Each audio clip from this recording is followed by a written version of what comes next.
Ajaju and the Two Young Men. In olden days in the deep primitive forests in Achik Asong, there used to dwell Kneeless carnivorous creatures, known as Ajajus. The legs of these animals were like bamboo stalks without nodes. They had no knee joints, but they did possess long, sharp, forked tongues with which they used to lick up the flesh and blood of their victims. In moving about from place to place, these strange creatures were accustomed to swing cleverly from tree to tree. When there were no trees, their movement was greatly retarded. The heads and bodies of these creatures were like those of enormous chameleons.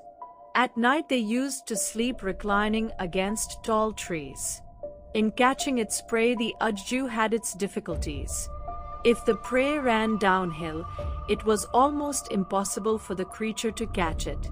On the contrary, if the quarry ran uphill, its task was quite easy, since the creature possessed 12 long forked sickle-like tongues which it had only to lash out and swallow up its victim.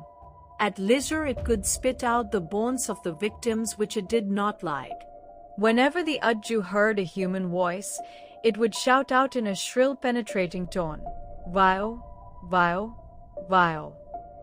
If the person responded, mistaking it for the voice of a human being, the Ajaju would come nearer and nearer still, continuing its strange cry. For this reason, the Achiks formerly were accustomed to shout out in a high-pitched voice whenever they went into a deep forest in order to find out if any Ajaju was lurking about. If there be any, it would immediately respond, and the Achiks would put the distance between themselves and the carnivorous creatures.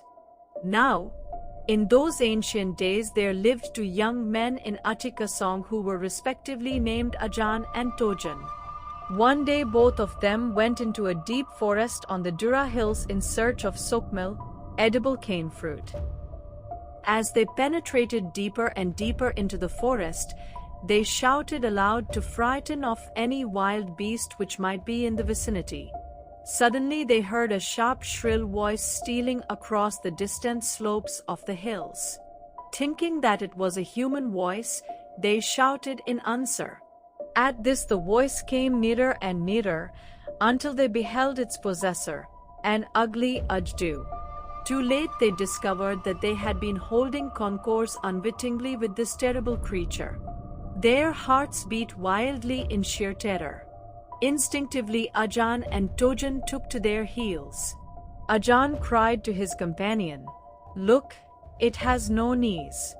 Let us run downhill." Tojan returned agitatedly, "No, let's run uphill." There was no time for argument, so each ran in opposite directions according to his choice. As Ajan was nearer the Ajaju, he ran downhill as fast as he could.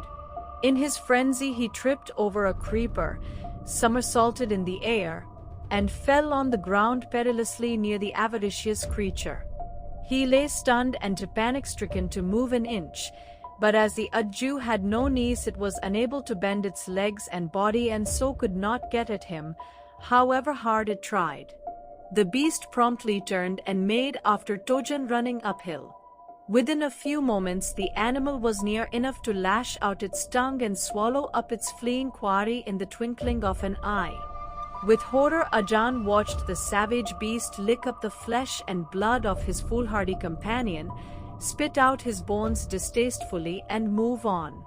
Ajan got to his feet and fled on towards his village as fast as he could. This is the end of our story. Thanks for watching.